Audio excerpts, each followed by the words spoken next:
Hey, everybody, and welcome to another edition of Matt Watson Media. I am Matt Watson, and today we are going to be talking about whether or not the Kansas City Chiefs dynasty is over.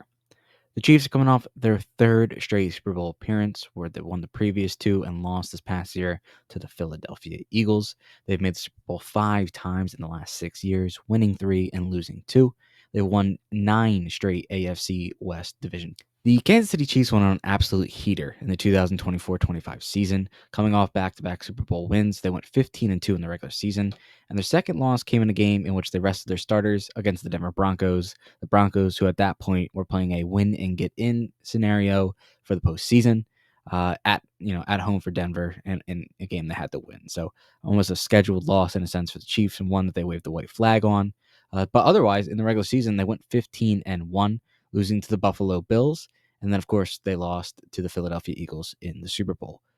One of the reasons why the Chiefs were so good last year was their record in one-score games. The Chiefs went 12-0 in one-score matchups, and any game that they lost was over, of course, one score. And so they got blown out by the Broncos and the Eagles, and then the Buffalo Bills, a late Josh Allen rushing touchdown, helped create a larger separation in the score, keeping that record intact. And this success is going to be nearly impossible to repeat. It is just too difficult in the NFL to go 12-0 in one-score games, much less, have a winning record in those situations. And of course, just not losing is quite remarkable. And the average winning percentage for a team in the NFL last year in one-score games was 48.7%, which is just below 500. The Chiefs' defense is one of the main reasons why they were able to protect these leads late in games and allow the offense the opportunity to come back and win games if and when needed. The Chiefs are going to be bringing back the same defense in large part as they had last year, minus starting safety Justin Reed, who left in free agency. The Chiefs did draft Reed's replacement last year with Jaden Hicks, and he is the favorite to win that spot out of training camp. So overall, the Chiefs should have the same unit that they had this past season. Defensive coordinator Steve Spagnuolo is, of course, returning and has been an absolute weapon for Andy Reid in his Chiefs tenure. And arguably the best defensive coordinator in football, Spagnuolo is somebody who has yet to receive head coaching interviews or opportunities since his time with the Chiefs. So it will, remain to be seen if Spagnuolo does get those looks in the future seasons to come. But as it stands, Andy Reid's going to have his defensive coordinator right by his side every single season until they decide to call it a quits. So it does favor the Chiefs to be bringing back this defense. But again, playing almost at a perfect rate in one-score games is bound to end eventually.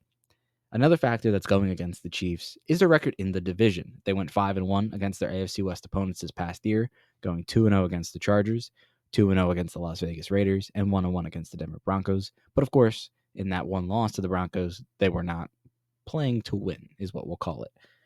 And while the Broncos and Chargers did both make the postseason last year, both first-round exits, obviously Denver has Bo Nix, a young rookie quarterback who shined in his first year, and they played the Chiefs well in both games. In the one game that the Chiefs did beat the Broncos, it was a blocked field goal at the end of regulation to keep the Chiefs' undefeated record intact at that point.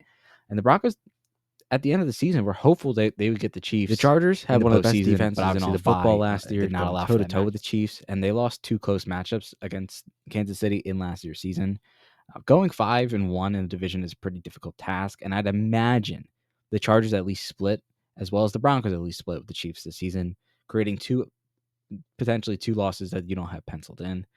The Las Vegas Raiders did improve, adding Geno Smith, the quarterback, and hiring Pete Carroll, the former Seahawks head coach, to take over the reins of the Raiders, a club that has rotated through head coaches year in and year out over the past several seasons. So some stability finally in Las Vegas with a veteran head coach in Pete Carroll and a veteran quarterback in Geno Smith.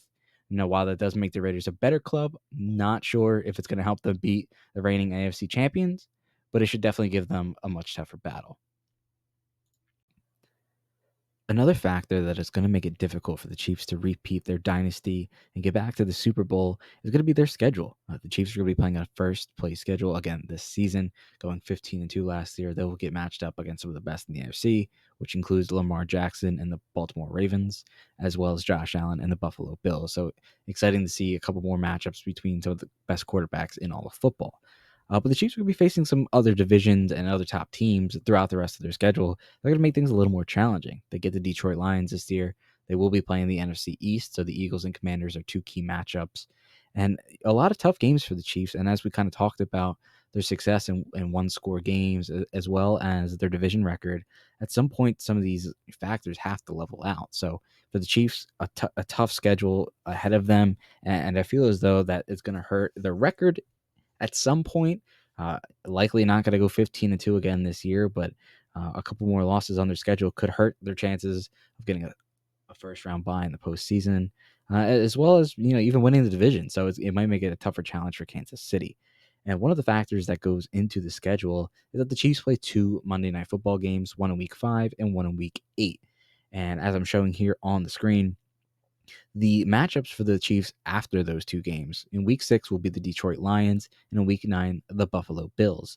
And these will be two games that the Chiefs have to play on a short week against these two tough opponents. Because you're playing on Monday Night Football, now you have travel and days off throughout the week. You're not getting that same level of preparation, and for these two big matchups against arguably, you would not be going out on a limb to say the Lions and the Bills could both be the top two teams in their conferences this season. So, two matchups for the Chiefs, which you know teams have won after playing on Monday Night Football before, and it's not the end of the world, but it is something to look at, as the Chiefs will have two tough matchups on a short week against the Lions and against the Bills in a month span. So it'll be interesting to see how these games shake out. If Detroit is able to recapture the magic they had last season, and if Buffalo can finally put the Chiefs behind them. They've had a lot of regular season success against Kansas City, but just have not gotten it done in the postseason. So these are two matchups to watch for, as well as just another tough schedule for the Chiefs, who rightfully so, 15-2 last year. They're going to get the best of the best as the NFL schedule makers put this all together.